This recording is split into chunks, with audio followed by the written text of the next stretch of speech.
See, next point in financial analysis of financial statements is preparation of the comparative balance sheet. So, in comparative balance sheet or in comparative income statement, information of the 2 years is given.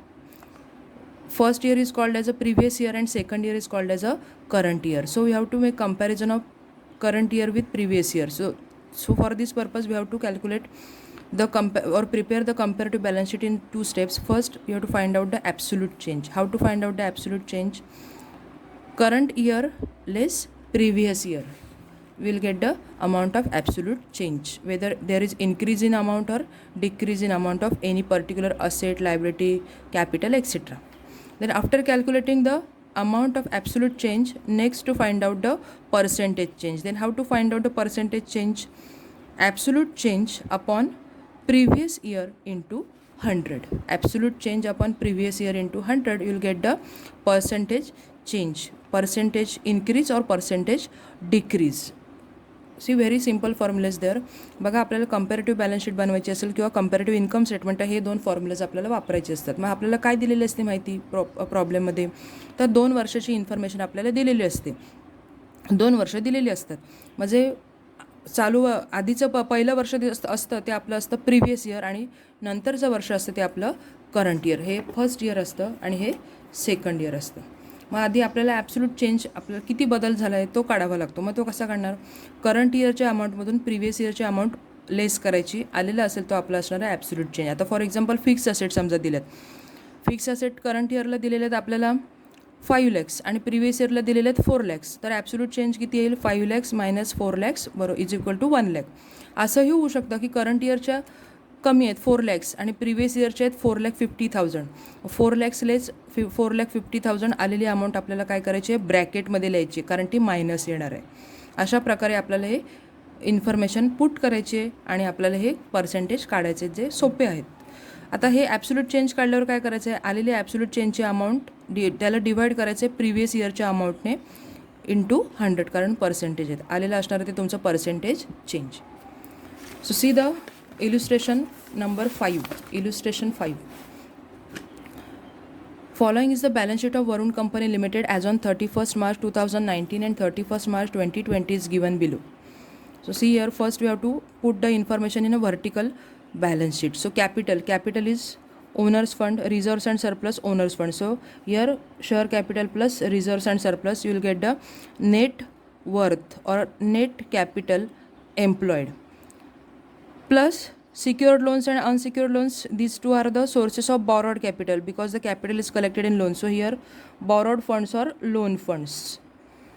And here current liabilities, we need to cancel or minus the or deduct the current liabilities from the current assets. So first owner's fund plus reserves and surplus, then secured loans plus unsecured loans, and the total of these 4 is the total funds available.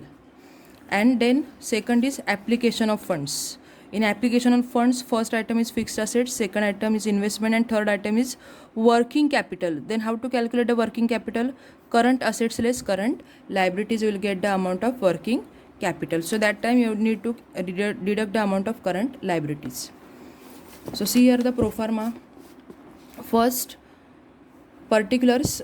To prepare a comparative balance sheet, we have to open 1, 2, 3, 4, total 5 columns. Particulars, amount column of the previous year, amount column of the current year, third column is absolute change, and fourth column is percentage change. अशा प्रकारे आपल्याला columns तयार करायचे आहेत. बघा, proforma same आहे. Vertical balance शीटचे सगळे आयटम्स आधी लिहून घ्यायच्या, दोन्ही वर्षाची अमाऊंट आधी लिहून घ्यायची आणि मगच हे 2 काय करायचे आहेत आपल्याला पटापट सॉल्व्ह करायचे. तर बघा, first item is sources of funds. In sources of funds, first is share capital, that is given in problem. First year is the previous year and second year is the current year. This year is the previous year and this year is a current year. So previous year amount is 2,50,000 and current year amount is 3,70,000. Reserves and surplus, previous year 60,000. Then net worth of previous year is 2,50,000 plus 60,000, 3,10,000. Then the second is borrowed funds or loan capital. A, secured loans 1 lakh, unsecured loans 90,000. Total borrowed funds 1,90,000. So total funds available in business A plus B 3,10,000 plus 1,90,000, that is rupees 5 lakhs. See the current year share capital is 3,70,000, which is given in problem. Reserves and surplus 1 lakh. So total here 4,70,000, and secured loans given 1,60,000 and 1,40,000. Total is 3 lakhs. 4,70,000 plus 3 lakhs 7,70,000. Total funds available for the current year is 7,70,000. Then second column is application of funds. Application of funds, first item is fixed assets. Previous year's amount of fixed assets is 3,50,000 and current year is 5,70,000. Investment of previous year is 1,20,000 and current year is 1,70,000. Working capital. How to calculate the working capital? Current assets less current liabilities. So first current assets, previous year 1,30,000, current year 1,20,000, less current liabilities, previous year 1 lakh, current year 90,000. Then working capital is equal to current assets less current liabilities. 1,30,000 less 1,30,000, 1,20,000 less 90,000, 30,000. So total funds applied or employed A plus B plus C. 3,50,000 plus 1,20,000 plus 30,000. Total is 5 lakhs. This is the answer of C, working capital. A 3,50,000, B 1,20,000 and C 30,000. Total is 5 lakhs.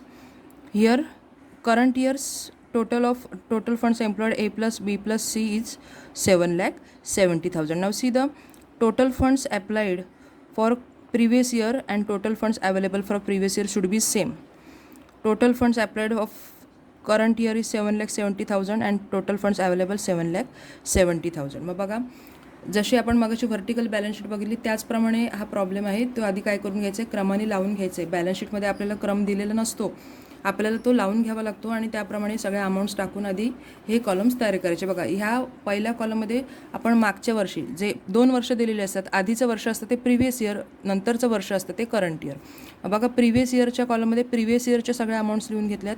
Current इयरच्या कॉलममध्ये आता current इयरच्या amount सगळ्या लिहून घेतल्यात आणि आपण ही सगळी माहिती काढून घेतलेली आहे. आता बघा नेक्स्ट कॉलम आहे ॲब्सोल्यूट चेंज. मग ॲब्सोल्यूट चेंजचा फॉर्म्युला काय बघा, absolute change is equal to current year less previous year. Current year less previous year. Current इयरमधून प्रिव्हियस इयर लेस करायचे. मग बघा 3,70,000 less 2,50,000, absolute change is 1,20,000. 1 lakh less 60,000, 40,000. 4,70,000 less 3,10,000, 1,60,000. 1,60,000 less 1,60,000. 140 less 90, 50,000. 3 lakhs less 1,90,000, 1,10,000. 770 less 5 lakhs, 2,70,000. 5,70,000 less 3,50,000, 2,20,000. 1,70,000 less 1,20,000, 50,000. 1,20,000 less 1,30,000. So here the amount is in minus because this amount is less. 1,20,000 मधून 1,30,000 लेस केले तर -10,000 येतात. मग minus आले तर काय करायचं आहे, मायनस साईनने दाखवायचं. काय करायची ती अमाऊंट ब्रॅकेटमध्ये लिहायची, in bracket 10,000. That means this amount is a minus amount. Then 90,000 less 1 lakh, again minus, so in bracket 10,000. 30,000 less 30,000 nil, and 7,70,000 less 5 lakhs 2,70,000. मग बघा ॲब्सोल्यूट चेंजचा किती सोपा आहे. करंट इयरच्या कॉलममधून प्रिव्हियस इयरची त्याच आयटमची आपल्याला काय करायची आहे, अमाऊंट मायनस करायची. म्हणजे पहिला शेअर कॅपिटल आहे तर करंट इयरमधून प्रिव्हियस इयरचं शेअर कॅपिटल लेस करून अमाऊंट काढायची. अशी प्रत्येकाची आपण अमाऊंट काढून घेतली. तर इथपर्यंत बघा सगळ्या अमाऊंट करंट इयरच्या मोठ्या होत्या, त्याच्यामुळे इथे प्लसमध्ये अमाऊंट आली. पण करंट असेट्समध्ये काय झालेलं आहे, करंट इयरची अमाऊंट कमी आणि प्रिव्हियस इयरची जास्त आहे. त्याच्यामुळे 1,20,000मधून आपण 1,30,000 लेस केले तर आन्सर किती येतो आपला, -10,000. मग ते मायनस न लिहिता कशा लिहायचे आहेत, ब्रॅकेटमध्ये. आणि जर मायनस अमाऊंट आली तर इथे आपण काय लिहिणार आहोत, डिक्रीज. इन्क्रीज न लिहिणार, काय लिहिणार, डिक्रीज. इथे सुद्धा तेच झालेलं आहे म्हणून आपण इथे ब्रॅकेटमध्ये 10,000 लिहिलेले आहेत. आता 30मधून 30 गेल्यावर काहीच राहणार नाही म्हणून तिथे आपण काय लिहिलेलं आहे, नील. आणि शेवटच्याचं तुम्हाला काढण्याची गरजच नाही कारण हे ऑलरेडी तुमचं इथे काढलेलं असणार आहे, तेच तुम्हाला उचलून इथे लिहायचे आन्सर. 770मधून 5 lakhs केले 2,70,000 आणि इथे 54% एवढाच येणार आहे इन्क्रीज. आता हा ॲब्सोल्यूट चेंजचा कॉलम पूर्ण झाला की नेक्स्ट कॉलम आपल्याला काढायचा आहे तो percentage change. How to calculate percentage change? How to calculate percentage change? Percentage change is equal to absolute change upon previous year into 100. मग बघा हा ॲब्सोल्यूट चेंजचा कॉलम आपण काढला आहे, पर्सेंटेज चेंज काढायचं आहे आपल्याला. तर काय फॉर्म्युला अप्लाय करायचा आहे? Absolute change upon previous year into 100. Absolute change upon previous year into 100. आता बघा शेअर कॅपिटल काय फॉर्म्युला आहे पर्सेंटेज चेंजचा? Absolute change upon amount of previous year into 100. So here absolute change for share capital is 1,20,000 upon previous year's amount of capital is 2,50,000 into 100. Answer is 48%. Answer किती येईल तुमचा? 48%. Answer येईल 48%. So 48%. Suppose ही amount आपली प्लसमध्ये असेल मायनसमध्ये नसेल तर increase लिहायचं आहे. ती जर आपली मायनसमध्ये असेल तर डिक्रीज लिहायचं आहे. त्याच्यामुळे इथे काय आलेलं आहे? 48% इन्क्रीज.